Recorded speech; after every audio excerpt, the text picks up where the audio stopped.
ईसा बिन अदन अमेरिका को उसामा बिन लादन और अहमद ज़ैलवी के बाद तीसरा मतलूब तरीन शख्स था। ईसा बिन अदन की पैदाइश अमेरिका में एक यहूदी घराने में हुई थी। ईसा बिन अदन के माँ बाप दोनों यहूदी थे और अमेरिका के नेशनैलिटी होल्डर थे। ईसा बिन अदन भी अमेरिका का नेशनैलिटी होल्डर था। जब ईसा बिन अदन बड़ा हुआ, इस्लाम की तालीमात से मुतासर हुआ और दायरा इस्लाम में आ गया और मुसलमान होकर कराची में इसने अपनी रिहाइश रख ली।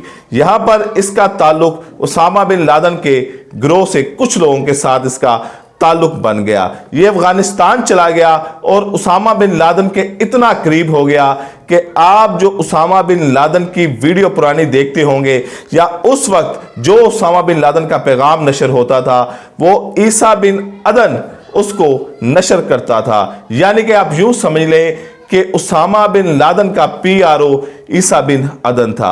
अगर किसी और जुबान में ट्रांसलेट करनी होती थी, अरबी से किसी और जुबान में ट्रांसलेट करनी होती थी, तो यह काम भी ईसा बिन अदन ही सरंजाम देता था। ईसा बिन अदन की कही हुई हर लफ्ज इस जमात के सरबराह का लफ्ज समझा जाता था।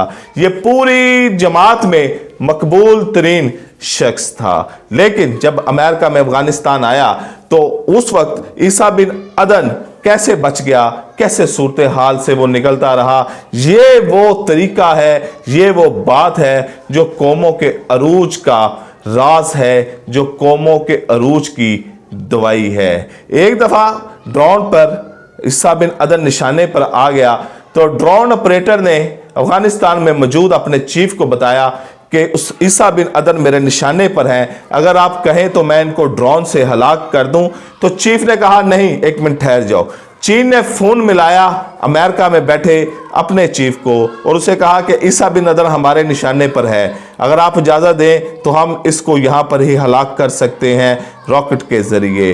तो चीफ ने कहा, अमेरिका में बैठे चीफ ने कहा नहीं, अभी ठहर जाओ। उस चीफ ने CIA को बताया और CIA ने पेंटागन फ़ोन किया और पेंटागन ने उस वक्त के सदर यानी कि अमेरिका के सदर को फ़ोन किया और कहा कि जनाब ईसा बिन अदन हमारे निशाने पर हैं, अगर आप कहें तो हम इसको उड़ा दें। तो अमेरिका के सदर ने कहा नो, आपने ऐसा बिल्कुल नहीं करना। और ये एक दफा नहीं हुआ, कई दफा हुआ, अनलिमिटेड दफा हुआ, अनगिनत दफा हुआ कि ईसा बिन अदन अमेरिकन फौजियों के निशाने पे आ जाता रहा, लेकिन अमेरिकन फौजियों ने जुर्रत नहीं की उनके ऊपर कि गोली चला सके या उसको हलाक कर सके। ईसा बिन अदन वहां से सेफ एंड साउंड बाहिफाजत निकल जाता रहा। इसके पीछे क्या राज है? जब सदर को फोन किया गया तो सदर ने कहा कि अगर हमने इसको हलाक कर दिया तो इसके माँ बाप दोनों अमेरिका के नेशनैलिटी होल्डर हैं, ये खुद नेशनैलिटी होल्डर हैं। अगर इसके माँ बाप ने हमारे खिलाफ अमेरिका की अदालत में केस कर दिया तो ना मैं रहूंगा अमेरिकन सदर, ना तुम CIA के चीफ रहोगे, ना पेंटागन का हेड रहेगा और ना अफगानिस्तान में बैठा चीफ रहेगा। ये सब फारग हो जाएंगे। ना सिर्फ फारग हो जाएंगे बल्कि इनको सख्त तरीन सजा दी जाएगी, क्योंकि अमेरिकन नेशनैलिटी होल्डर को मारने का हुक्म सिर्फ अमेरिकन अदालत दे सकती है और अमेरिकन अदालत उस वक्त तक इजाजत नहीं दे सकती जब तक वो उस शख्स को खुद ना सुन ले।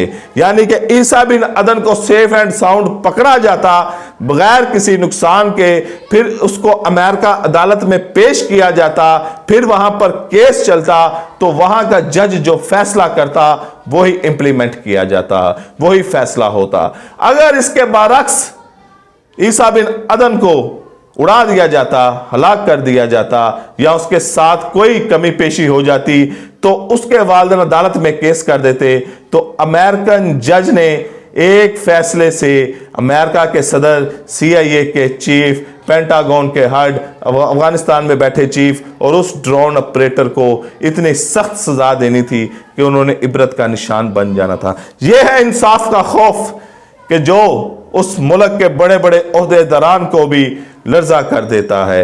यह है वो इंसाफ का खौफ कि जहां पर कहा जाता है कि तीसरा मतलूब तरीन शख्स है, दुनिया में मोस्ट वांटेड है, अमेरिका उसके लिए इतनी दूर इतना खर्चा अरबों डॉलर करके यहां पर आया हुआ है, लेकिन वो इंसाफ से डर रहा है कि ये आगे वाला शख्स अमेरिकन नेशनैलिटी होल्डर है, अगर ये अदालत में चला गया तो फिर हम नहीं रहेंगे, सिर्फ इंसाफ रहेगा।